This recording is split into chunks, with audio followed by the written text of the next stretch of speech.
Assalamualaikum warahmatullahi wabarakatuh. Salam. Salam.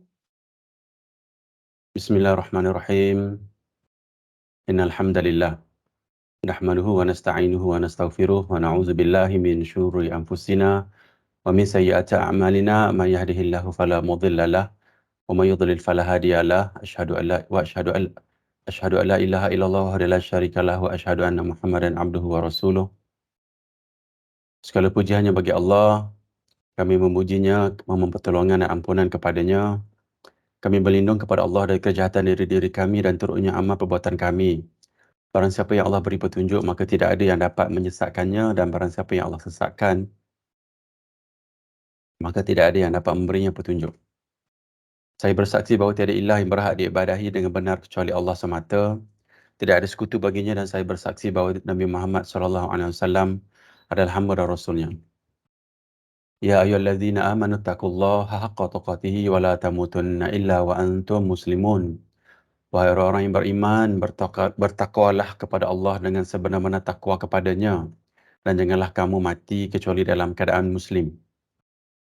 Ya ayuhan nasu taqu rabbakum allazi khalaqakum min nafsin wahidatin wa khalaqa minha zawjaha wa batha minhuma rijalan katsiran wa nisaa. Wattaqullaha allazi tasaaluna bihi wal arham. Innallaha kana 'alaikum raqiba. Wahai manusia, bertakwalah kepada Rabbmu yang telah menciptakan kamu dari diri yang satu, yakni Nabi Adam. Dan Allah menciptakan pasangannya, yakni Hawa, dari dirinya sendiri. Dari dirinya, dan dari keduanya Allah memperkembangbiakkan laki-laki dan perempuan yang banyak. Bertakwalah kepada Allah dengan namanya, kamu saling meminta dan peliharalah hubungan kekeluargaan. Sesungguhnya Allah selalu menjaga dan mengawasimu. Ya ayyuhallazina amanu taqullaha wa qulu qawlan sadida yuslih lakum a'malakum wa yaghfir lakum dhunubakum wa may yuti'illaha wa rasulahu faqad faza fawzan 'azima. Wahai orang yang beriman, bertakwalah kamu kepada Allah dan ucapkanlah perkataan yang benar. Nescaya Allah akan perbaiki amal-amalmu dan mengampuni dosa-dosamu. Dan barang siapa mentaati Allah dan Rasulnya, maka sungguh dia menang dengan kemenangan yang agung. Amma ba'du, fa inna asdaqal hadits kitabullah wa khairal hadi hadi Muhammadin sallallahu alaihi wasallam wa syarrul umuri muhdatsatuha fa inna kullu muhdatsatin bid'ah wa kullu bid'atin dhalalah wa kullu dhalalatin finnar. Sesungguhnya sebenar-benar perkataan adalah kitabullah, yakni Al-Quranul Karim, dan sebaik-baik petunjuk adalah petunjuk Muhammad sallallahu alaihi wasallam, yakni sunnah yang sahih. Seburuk-buruk perkara adalah perkara yang diada-adakan dalam agama. Setiap yang diada-adakan dalam agama adalah bid'ah. Setiap bid'ah adalah sesat, dan setiap kesesatan tempatnya dalam neraka. So hadis ni hadis yang Nabi baca, hadis ni hadis yang sahih. Nabi baca ketika memulakan majlis, terutama dalam khutbah Rasulullah sallallahu alaihi wasallam. Minggu ni saya tak bawa huraian tentang apa yang saya baca ni. Kita skip sebab hari ni kita ingat kita fokus dekat topik yang kita nak ceritalah tentang jin dan syaitan tu. So format tazkirah sama je, kita ulang-ulang. Kita akan ulang dalam dua perkara yang besar ni lah, kita akan ulang banyak setiap minggu supaya dia melekatlah, dan juga nama pun tazkirah. Tazkirah ni peringatan kan. So supaya kita dapatlah peringatan, dan saya sendiri pun dapatlah manfaat dari peringatan ni. Cerita tentang ilmu, cerita tentang kematian ni, saya sendiri pun akan dapat rasa dalam sehari dua kita akan ingat, mati. Kita tengok orang meninggal, orang mati, dan kita pun setiap minggu ada pesanan ataupun tazkirah yang kita dengar, insya-Allah. Daripada ulang-ulang, kita ulang benda yang sama ni, dapat bagi peringatanlah kepada kita dan ingatlah kita untuk kita bersiap selepas mati. Pendahuluan, pentingnya ilmu, peringatan kematian. Hal umum ni saya ada bawa satu benda, nak cerita pasal ayat Quran yang cerita tentang golongan Yahudi yang Allah tukar ataupun translate lah, ataupun tukar orang jadi monyet, jadi kera. Pada zaman dahulu lah, ni Yahudi yang beragama Islam lah, yang Muslim pada zaman dulu, yang mengikut syariat agama langit. Masa tu Nabi Musa AS, tapi Nabi Musa dah tak ada dah, saya ingat. Itu golongan selepas tu lah. Nombor 3, kita akan cerita tentang, sama lagi tentang jin dan syaitan. Last sekali ada soalan penutup kalau ada lah. So pergi pada pendahuluan umum, pentingnya menuntut ilmu. Daripada Muawiyah bin Abi Sufyan radhiyallahu an, Rasulullah sallallahu alaihi wasallam bersabda, barang siapa yang Allah kehendaki mendapat seluruh kebaikan, maka Allah fahamkan dia tentang agama. Hadis riwayat Bukhari dan Muslim. So anjuran pertama ni, kita nak ambil ilmu Sebab kenapa tentang ilmu ni, sebab Allah akan bagi seluruh kebaikan. Dan seperti mana yang saya selalu sebutlah, kebaikan ni kalau kita sebut tentang keseluruhan ni, maksud dia majoritinya di akhirat lah. Sebab kalau tengok nisbah dunia dan akhirat ni boleh katakan maybe 90% akhirat, 10% je dunia ni. Cuma dunia ni adalah tempat kita untuk cari bekal selepas mati. So pertama ni nak sarankan rakan-rakan supaya cari ilmu yang sahih lah untuk menuju akhirat. Sebab kalau kita tak cari ilmu yang sahih, sangat-sangat kecewa kita, sangat-sangat kasihan lah. Kasihan kat diri kita kan, bila kita cari benda yang dhaif, bila cari ilmu yang dhaif ataupun cari ilmu yang palsu, tiba-tiba kita meninggal kan. Kita baru nampak, ya Allah, rupanya amalan-amalan saya ataupun ilmu yang saya ambil ni mungkin bercampur-campur, tapi 30% je yang sahih, 70% yang tidak. Dan jadi benda yang sangat-sangat penyesalan kita nanti insyaAllah. So pertama ni, penting yang menuntut ilmu ni sebab Allah nak bagi seluruh kebaikan ni, kita nak cari yang paling sahih. Sebab faham agama ni, kata kunci ni faham kan, faham agama ni takkan nak faham palsu kan. Faham ni takkan faham dhaif. Takkan kita faham yang dhaif tu boleh. Tak betul lah. Seperti mana yang saya sebut kan, yang analogi, orang yang berdiri atas satu dahan yang dah mati, yang tu yang either palsu ataupun dhaif kan. Berbanding dengan orang yang berdiri atas dahan pokok yang memang hidup, kayu dia. Yang hidup tu adalah yang sahih lah. Jadi kita nak ambil ilmu, kita nak faham agama ni, kita nak faham yang mana dhaif, yang mana sahih, yang mana palsu.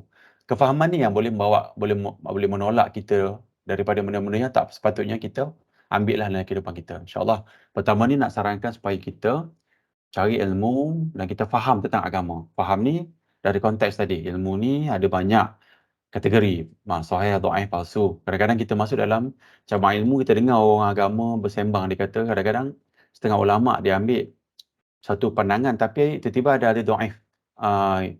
Dan orang sekarang ni dia tak boleh nak dia cuba buat assumption, dia kata ulama' ni ada kaedah-kaedah lain yang dia ambil walaupun ada dhaif. Tapi bila kita baca balik tentang, ingat last week, 2 minggu lepas lah saya baca, saya tunjuk yang pandangan imam-imam, 4 imam yang besar tu kan, semua yang nak ambil ada yang dhaif. Semua yang nak ambil hadis sahih. So macam mana mungkin kalau dia pada keadaan dia tu nak ambil yang dhaif? Taklah, maksud dia apa yang dia terima ataupun masa dia buat hukum ataupun dia cuba ijtihad keluarkan hukum tu, hadis yang sahih tak dapat kepada dia. Jadi kadang-kadang kita cuba bagi satu ruang untuk mengiyakan apa yang ulama buat, pada masa sama bagi impak negatif kepada kita lah. Dan kita akan faham yang dhaif pun boleh buat. Tak begitu. Kita kena ingat yang ilmu, faham agama ni kita boleh tahu bezakan mana yang sahih, mana yang dhaif dan mana yang palsu. So pertama, anjuran menuntut ilmu, fokus kepada yang sahih dan memahami dhaif dan palsu, dan Allah akan bagi kita seluruh kebaikan lepas tu. Lepas ni lah. Tapi kebaikan ni adalah majoriti kita dapat selepas mati. Cuma dunia ni tempat kita untuk menimba lah, untuk kita ambil manfaat tu untuk bekal selepas mati. Nombor 2, anjuran berdakwah. Lepas faham ni kita nak dakwah lah insyaAllah. Daripada Sahal bin Sa'ad radhiyallahu an, bahawasanya Rasulullah SAW bersabda kepada Sayyidina Ali radhiyallahu an, demi Allah, sekiranya Allah memberikan hidayah kepada seseorang melalui dirimu, itu lebih baik bagimu daripada memperoleh unta merah. Maksudnya barang yang paling berharga. Hadis ni ada di Bukhari dan Muslim. So unta merah ni maksudnya pada zaman dulu ni mahal lah. Jarang lah orang zaman dulu ada. Dan benda tu rare lah, mahal. Cuma daripada ilmu yang kita ada ni, kita cuba berdakwah. Dan dakwah kita buat ni bukannya penunjuk aras dia orang tu berubah, maknanya kita berjaya, tak. Kita mulakan dakwah tu adalah kejayaan bagi kita lah. Kita start buat dakwah, Allah akan uji kita, Allah akan bagi pahala yang banyak kepada kita atas sebab kita dakwah atas ilmu yang kita ada. Cuma kalau tengok pada sini, bila Allah buka hati orang tu untuk terima apa yang kita dakwah, lagilah besar pahalanya. Jadi kita kena ingatlah dakwah ni, kita tak yelah, banyak kali jugalah pengalaman saya pun memang kita down lah kan. Macam orang faham out down ke kan. Memang kita down sebab kita tengok orang tak berubah. Tapi cuma dalam 2 hadis ni nak ceritanya pahala berpanjangan atas usaha kita dakwah orang, tetapi Allah yang akan bukakan hati. Daripada hadis ni pula, kalaulah orang Allah buka hati dia, Allah bagi pahala banyak kepada kita. Cuma daripada hadis ni juga kalau kita faham, maksud dia dakwah ni jalannya panjang lah. Sebab kita buat benda yang tak certain pun. Kita tengok orang tu tak tahu, kita tak sure pun dia boleh buka hati dia nak tak nak dakwah kita ni. Allah yang buka hati kan. Dan Allah bagi jangka masa yang panjang. Mungkin setahun 2 tahun. Dan ada juga pengalaman, saya dengar dari rakan saya pun. dia dakwah orang, ada seorang tu dah lama ni 6 tahun baru dia nak fahamlah apa yang rakan tu bawa. Tapi Allah bagilah perjalanan tu pahala yang banyak kepada rakan yang berdakwah tadi, insya-Allah. So lepas kita faham agama, kita berdakwah, insya-Allah, dan pahala yang banyak dari sudut ilmu yang kita dapat ni, dan juga pahala daripada dakwah kita tu.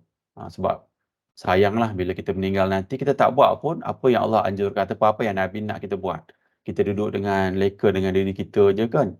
Kan lepas tu orang pergi beribadat ataupun program-program agama kita ikut tanpa kita faham ni. Tanpa kita faham agama apa sebenarnya yang agama nak kan. Kalau tengok pada sini, benda lain lah. Yang lebih prioriti. Yang saya sebut tu adalah, mungkin prioriti tu ada tapi di bawah. Tapi yang prioriti teratas tu, benda-benda macam ni lah. Cari ilmu yang paling benar dan kita cuba dakwah, insyaAllah. Nombor 3 ni, ajaran berdakwah ni cuma nak tunjuk daripada konteks ujian lah. Supaya kita dapat exposure, aware, yang mana bila kita start berdakwah, akan ada ujian kepada kita. Tapi ada banyaklah dakwah ni, ada yang dakwah memang dakwah cuma untuk cerita benda yang dah ada lah. Contohnya suruh solat. Kita dakwah orang suruh solat. Tapi kalau orang tu dah solat tak apa, tapi masalahnya kalau orang tu belum solat lagi, dan akan ada resistance lah, ada tentangan daripada orang tu. Sama jugalah kalau kita cerita tentang benda yang panas kan, pada zaman sekarang ni, sunnah bid'ah semua ni kan, dia akan jadi lagi panas lah kepada tukang dakwah. Ada juga yang penerima tu kadang-kadang akhlak tak terjaga lah. Tapi kalau saya tengok dari pengalaman saya, banyaknya yang receiving end tu lah, kadang-kadang dia jadi sangat-sangat tak bagus lah dalam konteks dakwah. So kita baca hadis ni daripada Mus'ab bin Sa'id, seorang tabi'in, daripada ayahnya. Ia bermaksud, wahai Rasulullah, manusia mereka yang paling berat ujiannya. Baginda sallallahu alaihi wasallam bersabda, para nabi kemudian yang semisal dengannya, seorang itu akan diuji sesuai dengan keadaan agamanya. Apabila agamanya begitu kuat, yakni kukuh, maka semakin berat pula ujiannya. Apabila agamanya lemah, maka ia akan diuji setara dengan kualiti agamanya. Seorang hamba akan sentiasa mendapat cubaan hingga dia berjalan di muka bumi dalam keadaan bersih dari dosa.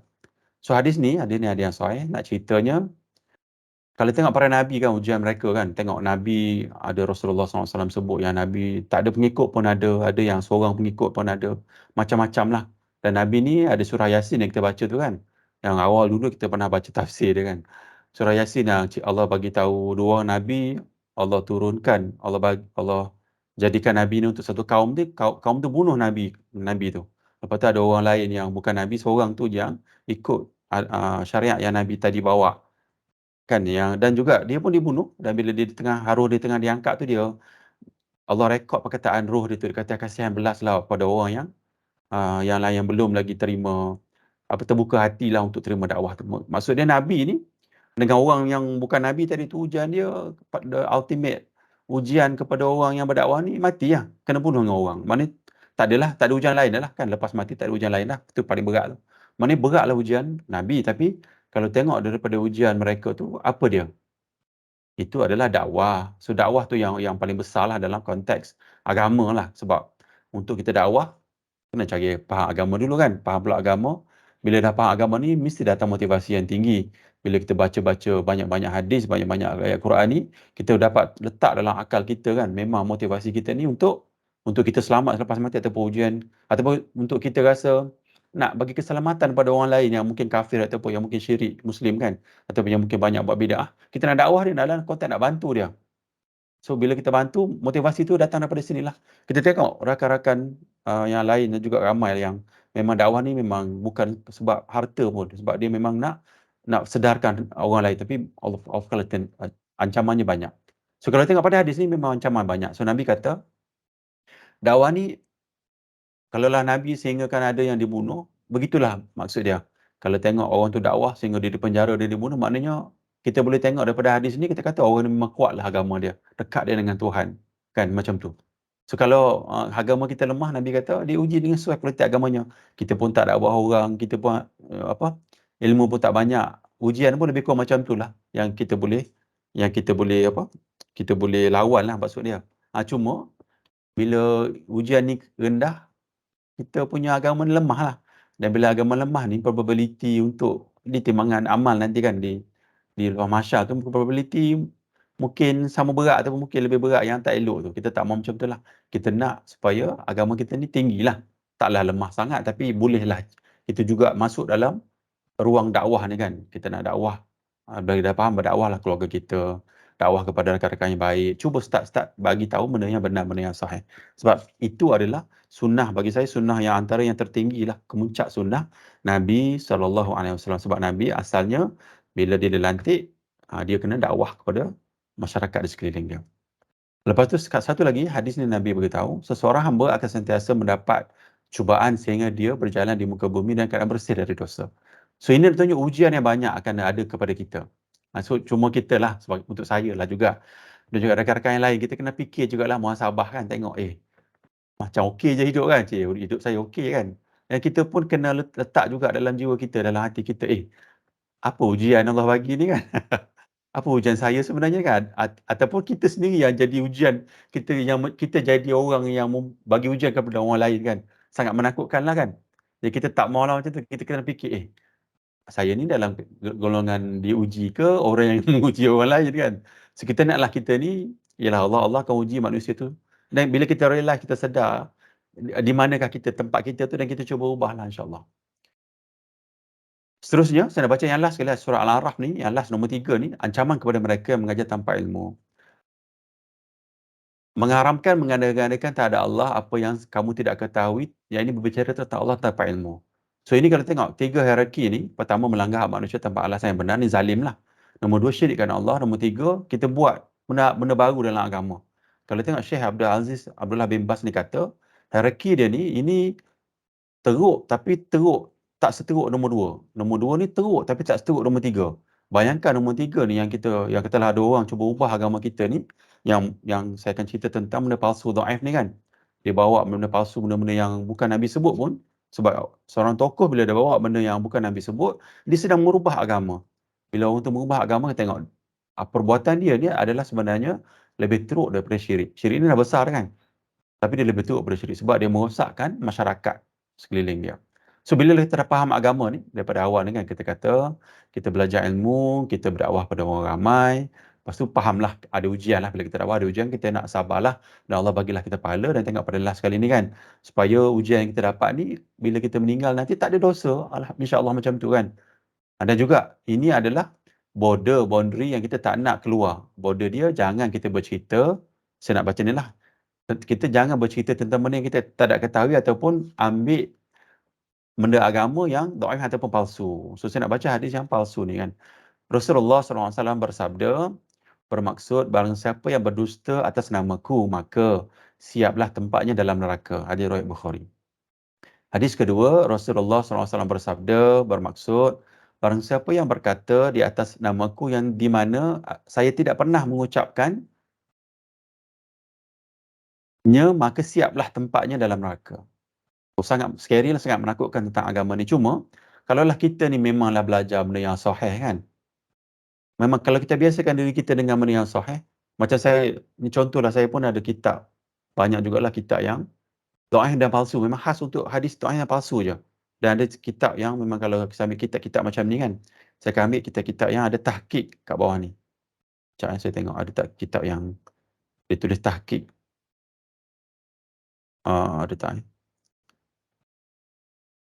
Oh tak ada dalam gambar ni. Oh tak. Tak, sekejap Okey, tak ada. So kalau beli kitab tu biar ada yang tulis tahqiq ataupun memang sahih. Dia tulis dah sahih. Hadis-hadis yang sahih saja yang telah disaringkan. So itu ajar kita sebenarnya, ajar kita bila kita belajar ilmu ni, dia ajar diri kita, kita boleh bezakan daripada kita baca benda yang dia campur aduk, kita tak tahu. Sebab pengalaman saya lah, baru ni pun saya ada dekat surau ni, saya pergi, saya masuk tu, ustaz tu dah cerita benda yang palsu. Lepas tu dia cerita sahih-sahih, tapi cara dia cerita tu saya rujuk baliklah hadis tu, sebenarnya hadis tu dhaif.